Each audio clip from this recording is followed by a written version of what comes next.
A few years ago, a member of our congregation passed away from cancer. She had experienced a bout of breast cancer some years previously, had it treated with radiation, and thought it was a relatively small incident. About 6 or 7 years later, in this temple, she began to notice that she had trouble chanting Om. She didn't have enough breath to sort of finish the Om as she had been able to do before. And she was having a little back pain, going to the chiropractor, and when she went finally to the doctor, she discovered that the cancer had metastasized, and she was given that very grim diagnosis that doctors offer. And she spent about 4 years, actually, in various treatments and far outlived anybody's prophecy for how long she could last. But finally, all the treatments were used up, and the doctors basically said, there's just no point in you're even coming to see us anymore because there's nothing more we can do. And I think just by sheer intuition, the very day she got that news, I dropped in to see her. And she had a beautiful home, a loving husband, a couple of beautiful children. She had just everything that you would like, and she was not that old. And she, with great weeping, looked at me and said, I know that the doctors told me years ago that this case of cancer I had was terminal. And then she sort of smiled a little ruefully and said, but I always thought I would get better. And now to actually realize that she was going to pass away was really for the first time that she had allowed that thought to enter her consciousness. And she gestures around to this home that she lives in and the pictures of her family all over, and just asks the question, how can I leave all this behind?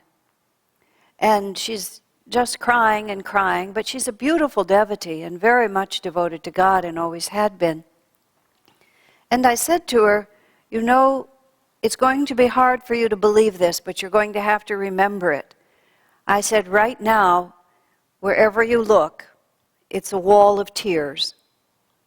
And you're going to have to walk through all those tears, but on the other side of it, you're going to discover that the light of God has never gone out, obscured by the clouds, but it's always been there. And because we were good friends, and she had a lot of faith, she listened to me without rebellion. I cannot say she listened to me believing me, but she listened without rebellion. She had too much respect for me to discard my foolish seeming words outright. And so time passed, and then she found herself, in the last stages of her life, unable to get out of bed and so on. And prior to that time, she had asked Swami Kriyananda a question. She said, what should I pray for? She said, should I pray to get better? And this same question was asked of Swamiji by a man who also had a terminal illness, in that case Lou Gehrig's disease. And what should I pray for? Should I accept God's will? Should I pray to get better? And in both cases, Swami gave the same answer. To Linda, he said, just pray to be in the light. And to Rich, he said, just pray. Don't pray for anything. Just pray to be in conversation and communion with God. And so at the end of Linda's life, my friend, when she was dying of cancer at home in her beautiful home with her lovely family around her, she looked at me, and with this really sweet smile, she said, you were right. Just like that. You were right. Now, all of us face this terrible dilemma. And whether it comes to us so dramatically as a terminal illness or the untimely death of someone else that we love, or the extraordinary continual disappointments that seem to be part and parcel of the life we live. Krishna says to Arjuna, get away from my ocean of suffering. And we have this thought in our mind that whatever unhappiness we're having right now, whatever little disappointment it might be, this is just temporary. As soon as I can get these conditions in place, as soon as I find the right person to marry, as soon as I get my health back, as soon as I get my gray covered over at the beauty shop, whatever it might be, whatever little thing it might be, whenever I can get the children grown up and out of the house, or get the children into the house, whatever it might be. We always think it's just one little thing that has to shift. But the fact of the matter is, as St. Augustine put it so beautifully, our hearts were made for God alone, and we will not find our rest until we find our rest in Thee. And we can find more and less pain. It would be naive to say that life is without its enjoyable moments, because they do come. But as Master put it, he said, pleasure is an interval between two pains, and pain is an interval between two pleasures. The great thing about suffering is that it ends, and the bad thing about not suffering is that it also ends, and that we alternate among these, and they leave impressions in the heart. And that's the most difficult part, is that if once our experiences were over, we had the capacity to forget them, to just erase them, it would be a much simpler process. I've observed something very interesting about Swami Kriyananda now, who's now 85 years old, and has spent more than 60 years of his life as a dedicated disciple, serving and giving his whole life to God and Guru. Accomplished just a stunning amount of creative work. Everything that you see is the fruit of his labors. And he's always had a very acute intelligence and a very sharp memory for all the experiences of his life. I wrote a book about him and many of the incidents and things that he said, and when I was working with him at the end of that book, as he was reviewing it just to make sure that I'd said what was true, he often corrected me in small ways for very small things. I have a very acute memory too, but of course he outdid me. It was very impressive. But I've observed something very interesting about him now, is that he's kind of just let go of the specific memory of all the things that he's done as Swami Kriyananda, because his consciousness has expanded so far beyond the little ego in the body that he's acted through all this time, that it's really as if it happened to someone else. Just recently we were having a conversation with the members of our school faculty, and we were talking about the name of our school, which is Living Wisdom School. And that's a name that Swami Kriyananda came up with. We had called it the Ananda School prior to that, but we had a problem because people thought it was a parochial school. So I came to him and suggested to him that this was a difficulty and maybe we could consider changing it. So we're having this meeting with the faculty, and someone asked about the name Living Wisdom School. Swami just turns to me like a little child and said, "Why did we do that?" Just like this. And I sort of explained to him this whole situation, that I had come and talked to him, and then he had agreed and he thought about these ideas, and he said, "Oh, just like, isn't that interesting? These are the things that happened, and I guess I was there, wasn't I?" He didn't dispute it, and he didn't forget it. It wasn't senility. It wasn't like the memory of an old person that's erased. It's just like it happened, but it wasn't this thought of it happened to me. You see, that's what binds us so much. So many things happen in this world, and yes, we can have an extended compassion for them, but we always have a very special relationship to the things that happen to me. Unfortunately, this does not serve us well, because in some incarnation, somebody betrays us and really hurts our heart, and this resentment builds up, and then we die without getting satisfaction. And the bad news is, those samskars, those impressions in the chakras and on the heart remain. And we're born again in a new body, but we still have this deeper than conscious memory, this orientation we have. And we meet that person again, and all of those old energies are there, even though none of it may be happening now, but there's still this anxiety about this and this resentment about that. I had just the most interesting experience recently of just sort of trying to work through just old feelings that were almost without form. They didn't really belong to anyone. It wasn't really karma with anyone. It's just this egoic desire, to have people do something they're not doing. I don't know what exactly it is. Apologize to you for all the wrongs that they did you, or recognize you for this or that. Just all the uneasiness we feel within ourselves. And sometimes we remember why. Sometimes it's this long story of I was born in this situation and I was treated like this, and then this terrible thing happened, and then I didn't get what I wanted here. And the darn thing is, often we're right. That's so much worse, that it really did happen. They really did us in. They really did behave badly. I say it's always a more exquisite test when you're right. It doesn't make any difference if you're right, because if in your consciousness it disturbs your peace, then you're wrong. You're wrong because you suffer, that's all. And from the place at which all this happens, from the place of ego identification and ego involvement, it's very hard for the ego to extricate itself from the ego. The only way that these things can really be resolved is through the grace of God. Now that doesn't mean that we just have to sit there and hope, but it's when we actually shift our consciousness to another level of awareness, then it all looks completely different. A friend of mine told me this story, and I wrote it again in the book I referred to about Swami Kriyananda. He was comparing two experiences he had. The second experience was being blessed at the spiritual eye by Swami Kriyananda and having this experience of light, which he compared to an experience he had when he had an out-of-body experience, when he fell and struck his head so sharply on a hard edge surface that he began to go down the tunnel of light and exit from his body. This experience that seems to be universal. When the soul is leaving the body in death, sometimes people start down that process but don't finish and come back.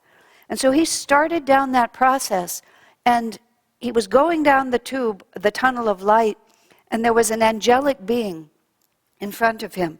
He said without form or without particular identity, and he just went into the presence of that angelic being. And there he was. And the phenomenon he described was so interesting.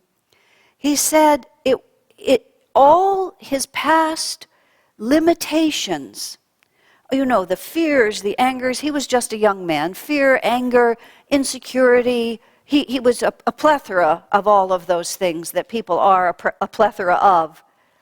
But he said, in the presence of that light, he said he could sort of feel those vibrations of consciousness sort of trying to come with him. But he said it wasn't even that they were dissolved in the light. It was in the presence of that vibration they couldn't exist. You see? Because that sorrow vibrates at a certain wavelength, you might say, has a certain magnetism. And when a greater magnetism comes to it, it just ceases to exist. This is the whole process of spiritual transformation, is that we have within us these vibrations, and these vibrations are egocentric.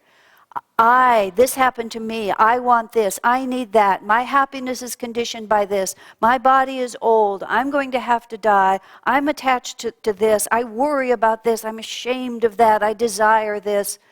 All of those things, and they all vibrate, and they're all tied to this concept of I. Dissolve the concept of I. See ourselves in that light, and all of those other things have just simply no place to be. That's what I was watching in Swami Kriyananda. There was just no place for all those memories anymore, because there was no I to which they could be attached. Now, the transformation we seek is the transformation of attunement with our own actual higher nature. And that's what my friend was telling me. He entered into the presence of that angel. He saw that angelic being as one with himself. And all thought of any other self just simply went away. The ego doesn't cure the ego. We suddenly realize that the ego has never been ourselves at all. It's not really our enemy.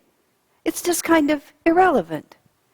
It's a little bit like wearing a costume in a play. In our school play this last year, we did a story about Native Americans, and there was this evil Indian warrior who was a terrible person. Adatara was his name, and the part was played by this girl who's a very, very good actress. And when at the end of school celebration this last week, she stood up and talked about how much she loved playing that evil part, and she modestly said that she was superb in that role.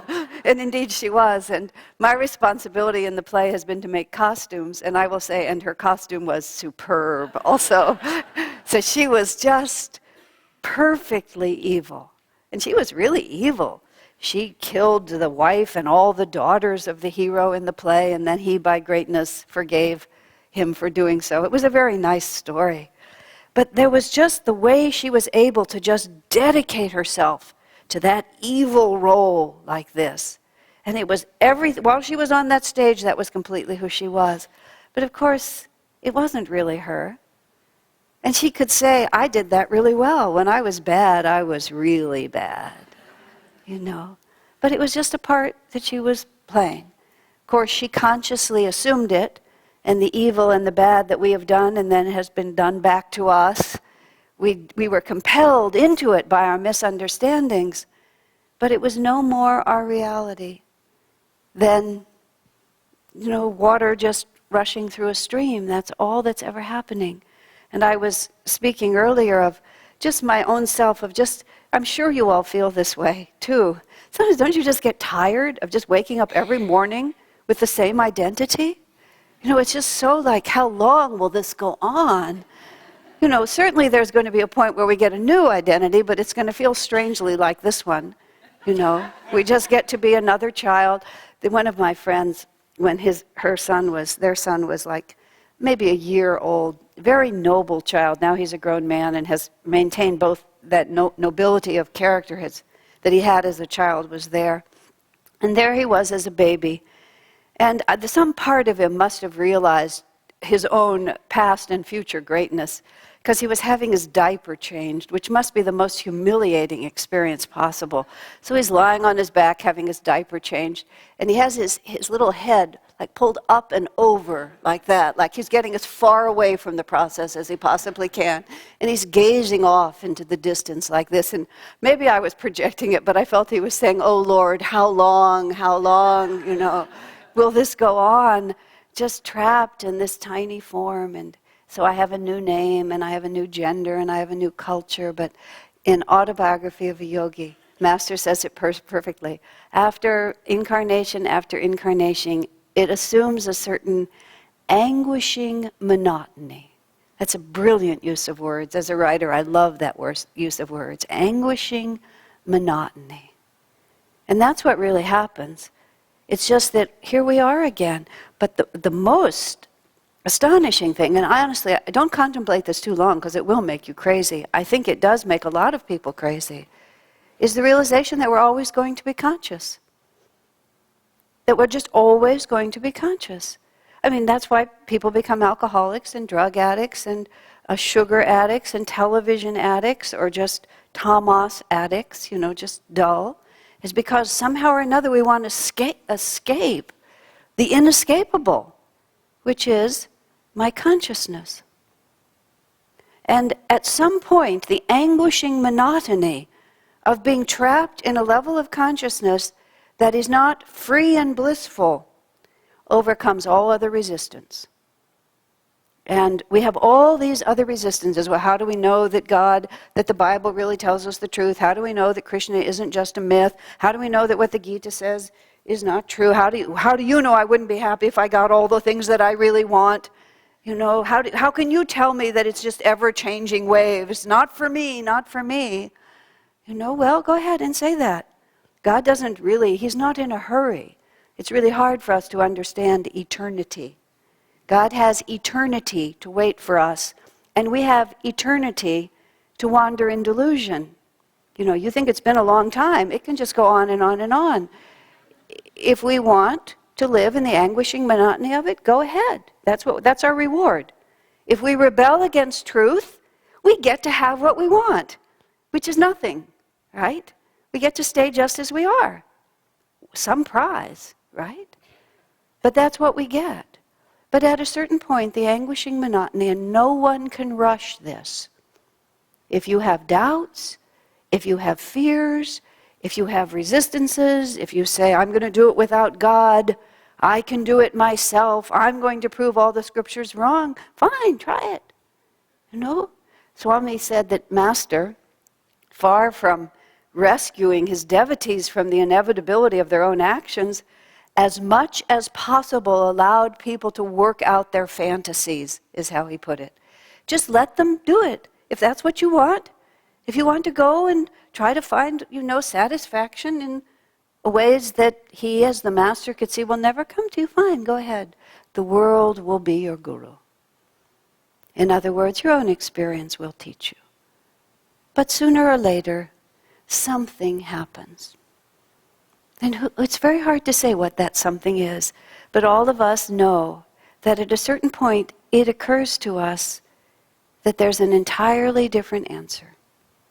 And then we begin sincerely to ask questions. And this is what we say every week in our Festival of Light. Everything I thought was light was but darkness. What is reality? For what end was I made? To touch now just briefly on the reading as it was offered to us today, we have the story of Mary Magdalene going into the place where Jesus is having dinner with all his disciples. And at that time, the men and the women were usually separated. Now, Mary Magdalene had had a very unhappy life, according to the tradition. She was a courtesan. She was not an honorable woman. She had lived a life that was not respected by society. And you can imagine all the things that would go along with that. But when she met Jesus, she recognized him, perhaps in a way that many others didn't. She knew immediately who he was and went to him. And from that point on, that was the only reality she had. Everything else was forgotten. And she goes into this big hall of men, and she just walks right over to Jesus. She doesn't look at anyone. She doesn't care about anybody else's reality. Nothing matters to her. She has one reality now, which is the vibration of this divine teacher who has brought her out of the anguishing monotony of the life that she's lived and into the life of bliss. And she falls at his feet, and she anoints his feet with this costly ointment, and she takes her hair, she washes his feet with her hair. Think about this. In a public place, with Judas and the other disciples sort of sneering at her and trying to tell Jesus, this is excessive, don't you think so? In the best circles, this sort of thing isn't done. You can just hear all of that. Mary was completely oblivious. She had one reality, herself and her guru. Now, that's attunement. That's what the scripture reading tells us today. Because in that vibration, everything else is forgotten. And if she even deigned to look at those who were disapproving, her only thought would have been, what do I care what you think? I live my life for God alone. Because you see, in that vibration of light, it's not merely that we are freed from these things, they can't even exist. And truthfully, there is no other answer. When I, in my tiny way, was just struggling with the little meannesses of the heart, I imagined Master's consciousness. I imagined Swamiji's consciousness as I know it. I entered into their reality. Not from outside their body looking in, but standing inside their consciousness, looking back at me. And in that consciousness, nothing else can exist. And don't think for 1 minute that consciousness is not yours. Jesus' words to his disciples, that which I do, ye shall do, and greater things. And the Master comes when Swami Kriyananda played the part of Jesus in a play, and Yogananda said to him, how did it go? And Swamiji said, well, he was cast in the part because he had a beard. He said, well, I'd rather be like Jesus than just look like him. And Master said, oh, that will come, just like that. Who do you think you are? Except infinity itself. How long we stay away from that? How long we suffer? Our choice. Eternity if we want. Or not at all. Is it easy? No. Is it simple? Yes. And therefore don't complicate our lives. Every time we feel dissonant from the bliss that is our own nature, go deep within yourself and find that bliss. That's all. That's all God wants of us. If you knew how much God loves you, French saint said, you would die for joy. Isn't that a lovely thought? And he does. God bless you.